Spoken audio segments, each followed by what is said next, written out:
یو زنانه وه د هغې نوم دی حضرت حمنه رضی الله تعالی عنها او دا د مصعب ابن عمر رضی الله تعالی بیبي و ما چې درته وسوي که نه دا د نبي اسلام همشکل صحابي و نو دې دغلته غزوه احد کې شهید شو ته دا بیبي را روانه ده نو په لاره کې ورته چا وي پلار دې شهید شوی دی دی وی انا لله و انا الیه راجعون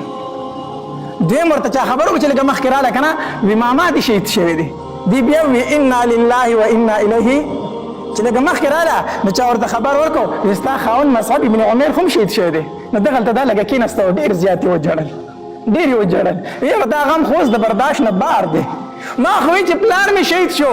رور مې شهید شو ماما مې شهید شو دا غم مې به راسره خاوند اوچتی ځکه خاوند هغه خاوند دی که نه چې د ښځې سره په غم کې سات ورکوي ښځې ته چې د هر طرفه غم میلاویږي که نه نو دا وایي ای به زما د سر سهاره شته دی زما سړی شته دی دا پې ډاډه خاوند هغه خاوند دی چې کو هغې ته هر څومره تکلیف رسي هغه چې د خپل تکلیف دی خاوند ته بیان کړي د هغې تکلیف کې کمی راشي وایي زه زما یوه سهاره موجود ده نو دې ته وی ماما دې شهید شو دی انا لله وی پلار دې شهید شو انا لله خو چې اخر کې ورته ویل شو خاوند دې شهید شو دا کېناسته یاره دا غم خو اوس د برداشته بار دی چې خاوند مې لاړو نو زه به د خپل غم د چا سره شریکومه وی جړل خو بیا یې وی نبي علیه الصلاة والسلام خو ژوندی دی که نه وی او نبي علیه الصلاة والسلام ژوندی دی دی وویل وی الحمدلله الحمدلله خیر دی دا ټول غمونه به ختم شي خو چې نبي علیه السلام ژوندی دی دې کې بله زنانه ده کلثوم بنت رافع رضی الله تعالی عنها دا په لار را روانه ده چا ورته وی خاوند دې شهید شوی دی دی وی الحمدلله الحمدلله بیا ورته وی پلار دې شهید شوی دی دی بیا وی الحمدلله وی زوی دې شهید شوی دی وی الحمدلله ثم الحمدلله خدا راته ووایه چې نبي علیه السلام څنګه دی نو چا ورته وی نبي علیه الصلاة والسلام ژوندی دی وی ما ته وښیه چې په سترګو مې لیدلی نه زما زړه ته تسلي نه راځي ځکه خبر دا خور شوی چې نبي علیه السلام شهید شوی دی وی ما ته نبي علیه الصلاة والسلام وښیه نو چې دا نبي علیه الصلاة والسلام له بوستی شو مخامخ ورته ودرېده وی د الله پاکه پیغمبره چې ته مې ولیدې ټول غمونه مې ختم شو دا د زنانه و د نبي علیه الصلاة والسلام سره مینه محبت و په دې غزا کې د نبي علیه الصلاة والسلام تر حمزه رضی الله تعالی عنه ډېر په بېدردۍ سره شهید شو تاسو ته ما په تېر جمعه کې ویلي چې حمزه رضی الله تعالی عنه د هغې تور حبشي غلام د لاسه شهید شوی و چې کوم ته هندي ویلي وي تا په دې شهید کو ځکه حمزه رضی الله تعالی په غزوه بدر کې د هندي پلار عتبه مردار کړی و وی کو دا حمزه ته مړ کو زما د دې په بدل کې زما د طرف نه ته آزاد یې نو دې حبشي غلام حمزه رضی الله تعالی په دې نوم کې په نیزه باندې و شهید کو نو دا هنده چې راغله که نه حمزه رضی الله تعالی ولیدو نو چاړه یې راواغستله چاړه یې راواغسته د هغه نه یې دا پوزه مبارکه کټ کړه غوږونه یې ترې کټ کړو شونډې یې ترې کټ کړې او دا سینې حمزه رضی الله تعالی له وشلوله او دا اینۍ ترې راویستله او داسې چکونه یې پرې لګول چکونه د دې په خوله کې هغه وانخته بیا یې راټوکول هم نه شو نو تېره یې کړه تېره یې کړله او بیا یو تار وي ما له راوړی تار یې راوړو او دا اعضا دای په تار کې وبینول او غاړې ته ور واچوله په ګډا شروع شوه ګډېدله نن زما ارمان پوره شو نو حمزه رضی الله تعالی ډېر په بېدردۍ سره شهید شو ډېر په بېدردۍ سره نو د ده خور را روانه صفیه رضی الله تعالی عنها نو چې صفیه رضی الله تعالی را روانه وه که نه نو نبی علیه الصلاة والسلام وی زبیره مور دې منع که چې رور له ګورې را نه شي مور دې منع که رور له را نه شي ځکه که رور یې ولید نو رور یې د لیدلو نه دی صفیه منع که چې را نه شي نو زبیر رضی الله تعالی لاړو مور ته یې مورې مخکې به نه ځي نو صفیه رضی الله تعالی ډېره چاکه ښځه وه چې دا زوی په دې سینه کې وسیټ ته ورته وکړئ لرې شه تاسو ته چې ما منع کوئ ما ته مې خپل رور وښیئ ما ته خپل رور حمزه وښیئ دې سیټ ته ووو چې ورته ویې کړو نو ده ورته شغاړې واز وکړو وی مورې نبي علیه السلام فرمایي چې صفیه مخکې مه راپرېږدئ صفیه رضی الله عنها په ځای ودرېده وی ښه وی لاړ شه زما وراره ته وایه زما وراره ته وایه چې صفیې ته پته ده چې د هغې د رور سره څه شوي دي هغې ته پته ده خو زه خپل رور لیدل غواړم زه جړاګانې نه کوم وراره ته ووایه چې ما له اجازت راکړي نبي علیه الصلاة والسلام ته راغی زبیر رضی زما مور اجازت غواړي هغه وایي چې زه جړا فریاد نه کوم نبي علیه الصلاة والسلام وفرمایي صفیې ته وایه چې راشه چې راله حمزه رضی الله تعالی ته داسې ودرېدله او داسې ډېر چاپېره وکتل او په تیزه یې وي نن به خلک وایي چې صفیه خپل رور ویني دا به چغې وایي دا به جړا کوي دا به فریاد کوي وي زه چغې او فریاد نه کوم زه په خپل رور باندې فخر کوم چې الله او د الله رسول رضا کو زه پې فخر کوم زه جړا نه کوم نبی علیه السلام چې راغی داسې حمزه رضی الله تعالی ته ودرېده که نه نو د سترګو مبارکو نه یې اوښکې روانې شوې دا زړه مې وایي چې په دې ډاګه دې داسې پرېږدم او دا مارغان دې وتښتئ او په قیامت په ورځ ته د مارغانو د ججورو نه راضي او الله په دربار کې ودرېږي خو څه وکړم زما ترور صفیه به خفه شي ستا د خور فکر نه راځي هغه به خفه شي ځکه یې دفن کوم او په ژړا شو نبي علیه السلام زما د تره سره ډېر زیات ظلم شوی دی صحابه کرامو ډېرې عجیبه قربانۍ ورکړې وې دوه صحابه کرام دي سعد بن ابي وقاص رضی الله تعالی عبد الله بن جحش رضی الله تعالی عنه سعد بن ابي وقاص رضی الله تعالی فرمایي په دې غزوه احد کې د عبد الله بن جحش رضی الله عنه په سره ما ته چې دې فارشته یو خبره کوم موږ سیټ ته لاړو د عبد الله بن جحش ما ته وایي چې تم دعا وکړه زه به پې امین واما او زه دعا کوم ته به پې امین وایي ښه ما ورته وایي چې ټیک ده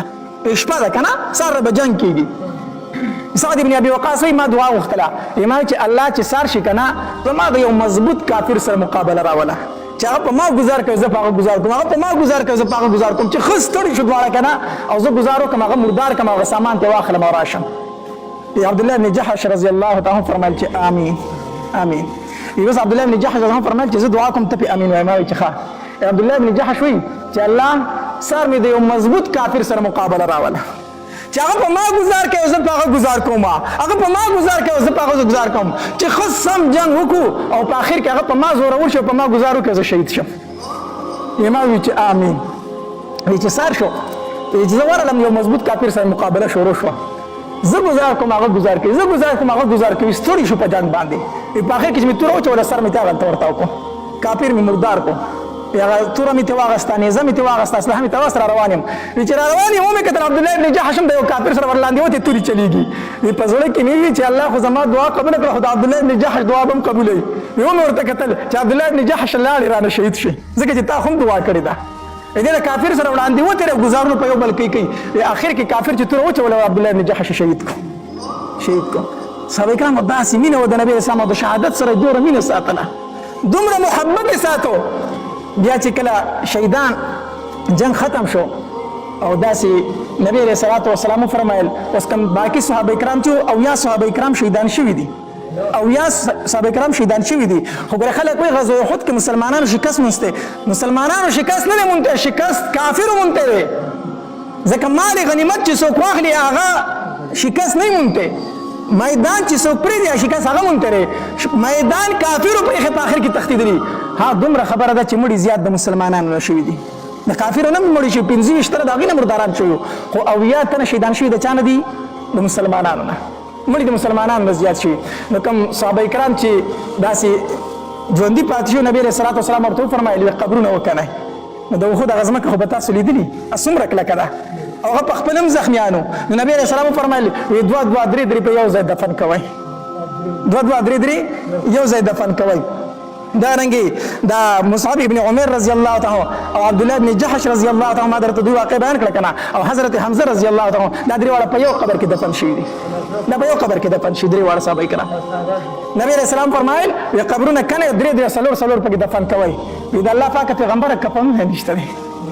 مصعب ابن عمر رضی الله تعالی دا هغه صحابي کنه چې د مکه مکرمه کې به یو جوړه یو ځل واغوسته بل جوړه به بیا نه واغوسته دومره د په ناز او په نخرو ژوند تېرو د به هغه عطر استعمالول که نه چې په یو کوڅه به تېر شو دننه به ښځو ته پته لګېده چې بار په کوڅه باندې مصعب ابن عمر تېر شو دی چې به په کومه لار تللی و هر چا ته پته لګېده چې په دې لار مصعب ابن عمر تللی ځکه د ده خوشبویانې به پای لار وي ده به داسې خوشبو لګوله خو مکه مکرمه کې هر څه پرېښود او مدینې منورې ته هجرت وکړو چې راغی بیا ورسره هېڅ نو چې غزوه احد کې دی شهید شو که نه او د الله شروړی شو نبي علیه صلات وسلام ته مخې ته کېښودل شو د نبي علیه سلام د سترګو مبارکو نه اوښکې روانې شوې دا خو هغه مصعب ابن عمر نه دی چې به جوړه به یې دوباره نه استعمالوله د الله پاکه پیغمبر هغه مصعب ابن عمر دی اوس څه مسله ده ورته د الله پاکه پیغمبره کفن یې نشته دی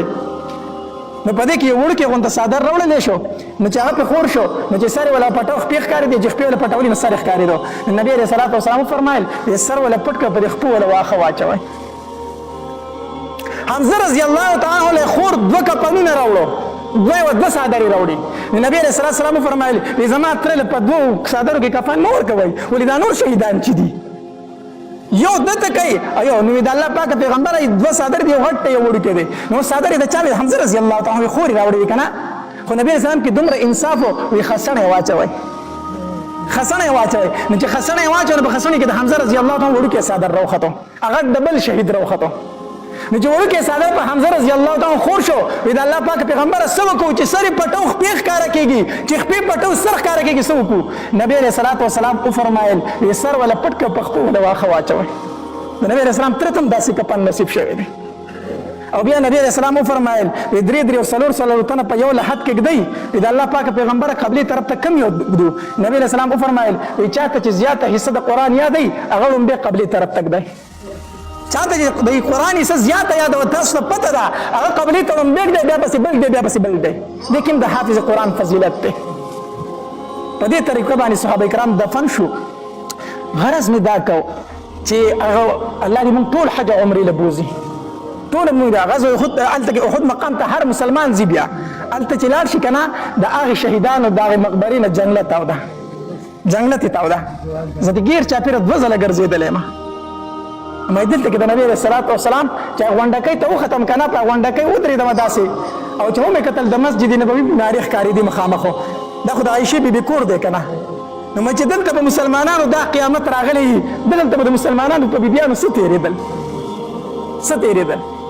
بهرحال دغلته کې دا مسلمانان ډېر په بې دردۍ سره شهیدان شو. غرض مې دا کو، مقصد مې دا دی چې دا اسلام موږ ته په مفتو کې نه دی راغلی. دې دپاره چا خپل پلار قربان کړی دی. جابر رضی الله تعالی نبی علیه السلام په مدینه منوره کې په کوڅه کې ولیدو. نو جابر رضی الله تعالی ډېر داسې خیرن میرن روان دی، غمزده غمزده به ګرځېده. نبی علیه الصلاة والسلام ورته وفرمیل جابر څه وجه دی؟ ډېرو ورځو نه داسې پریشانه نه ځان تیاروي، څه وجه ده؟ هغه ورته د الله پاکه پیغمبره په غزوه احد کې مې پلار شهید شو. یو خو هغه غم دی، بل د کور ټوله ذمهواري مې په دې اوږو راغلې ده، ټوله ذمهواري مې په دې اوږو راغلې. یو بل ته مې د پلار غم خفه کوي، بل ته د کور ذمهوارۍ دي. نبي علیه الصلاة والسلام ورته وفرمایلو جابر ته ولې خفه کېږې؟ ستا پلار عبدالله چې کوم دی که نه هغه خو د الله سره براه راست خبرې وکړي، براه راست د الله سره هېڅ چا خبرې نه دي کړي. ستا پلار سره براه راست خبرې وکړي. نو الله دې نه تپوس وکړو عبدالله څه دې پر ارمان دی؟ نو ستا پلار عبدالله ورته وویل چې الله په زړه مې ارمان دا دی چې یو ځل مې ژوندی کړه چې دوباره بیا شهید شمه، ژوندی مې کړه چې غزا وکړم چې بیا شهید شم. بیا الله تبارک وتعالی ورته وفرمیل چې دنیا ته خو دوباره تله نشته دی که نه، بل ارمان یاد کړه به دې پوره کړم، خو دوباره دنیا ته واپس لو نشته دی. الله حنظله رضی الله تعالی عنہ د میدان نه چې روچت شو نو د ویښتو نه اوبه څاڅي. نبی اسلام مخ ته کېښودی چې د ویښتۍ لامده دي اوبه ترې نه څاڅي. نو نبی علیه السلام وفرمایل زه ګورم چې حنظله رضی الله تعالی عنہ فرشتې غسل ورکوي، دا ولې څه چل دی؟ نور خو هم ډېر صحابه کرام دي هغوی له فرشتې غسل نه ورکوي، دله خو فرشتې غسل ورکوي ځکه هغه د ویښتو نه اوبه څاڅي. کور کې د بیبي نه تپوس وکړو حنظله ستا نه څنګه تللی و؟ نو بیبي وایي دا زموږ د واده ړومبۍ شپه وه، دا زموږ د واده ړومبۍ شپه وه. دی ما سره په کمره کې و، موږ خپل تعلق قایم کړو د ښځې د خاوند چې کوم تعلق وي. د ده د غوږونو دا اواز راغی چې د نبي علیه السلام ملګري جهاد نه لاړو، وایي ده د کمرې نه منډې کړې وتی دی، په حالت د جنابت کې تللی و، لامبل هم نه دغه شانتې وتی دی. نبي علیه السلام وفرمایل ځکه ولې فرشتې غسل ورکوي که نه، د دې وجې نه هغه ته غسیل الملایکه ویلی شي. غسیل الملایکه فرشتو ورته غسل ورکړی دی. چا دې ته نه دي کتلي چې زما د واده ړومبۍ شپه ده، چا دې ته نه دي کتلي چې زما نه بچي یتیمانان پاتې کېږي، چا دې ته نه دي کتلي زما پلار شهید شوی، زما رور شهید شو، زما ماما شهید شو. صرف تپوس څه کوي زما پیغمبر څنګه دی؟ دې پیغمبر دپاره داسې قربانۍ ورکړې شوې دي. نن امت قرباني ورکولی شي؟ نن زه هغې زنانه چې هغې مې پلار رور ماما قربان کړی په نبي علیه السلام، زه هغې زنانه ته هم ته پرده وکړه، وایي دا ما سره ظلم کوي، ما ته وایي چې پرده وکړه، وایي زما نه زما ازادي اخلي. زه ورته وایم ته اواز کوي چې زه د فاطمې لور یم، فاطمې وایي زما جنازه د شپې اوچته کوي، زما په لاش باندې کجورو څانګې ورته کوي چې چاته پته ونه لګي چې د نبي علیه السلام لور غټه ده کونړۍ ده. ته نوم د فاطمې اخلي، ګرځي سر تور سر په بازارونو کې، زه درته وایم دې ایمان دې اسلام دپاره صحابه کرامو څومره قربانۍ ورکړي. زه تا ته وایم سود مه کوه ګناه ده، کنځل مه کوه ګناه ده، چغلي مه کوه ګناه ده، ډېره مه خورئ ګناه ده، جامې د انګریزانو په شان مه جوړوه ګناه ده. تا باندې اثر نه کوي، تا ته دا مخې ته ودرېږي نه، ته وایي داسې خبرې دي. کاش چې موږ د نبي علیه السلام او د صحابه کرامو د تاریخ نه خبر شو. افسوس په دې خبره دی. جنازې له چې لاړ شو خفه په دې شو، شپې له تازه جامد کړی وي، سار له مړي کفن کې مخ پروت وي، ګیری په مخ باندې نه وي. فرشتې ته نه تپوس کوي د چا په دین باندې، د چا امتي وایي د رسول الله امتي ما. فرشتې چې شکل ته ګوري او خبرې ته ګوري وایي دروغجنې. دعوت دا کوي د رسول الله امتي ما، نو شکل دې ولې د رسول الله په شان نه دی؟ د افسوس مقام دی که نه دی؟ د افسوس خبره ده که نه ده؟ زه چې تاسو ته د نبي علیه السلام دا سیرت بیانوم، نور هېڅ مقصد مې نشته دی. مقصد مې دا دی چې موږ د نبي علیه السلام ژوند په خپل ژوند کې راولو، د نبي علیه السلام زندګي په خپله زندګۍ کې راولو، موږ سره د خپل ایمان او د اسلام قدر پیدا شي. ذلیله په دې یو چې د خپل نبي علیه السلام نوم مبارک نه راځي، د هغه د سیرت نه یو خبر. الله تبارک وتعالی د عمل کولو توفیق راکړي. د داسې ښایسته بیانات اورېدلو لپاره زموږ یوټیوب چینل واجد اسلامیک سټوډیو سبسکرایب کړئ. په دې به تاسو ته انشاءالله العزیز ښایسته واقعیاګانې او بیانات میلاویږي. والسلام ډېره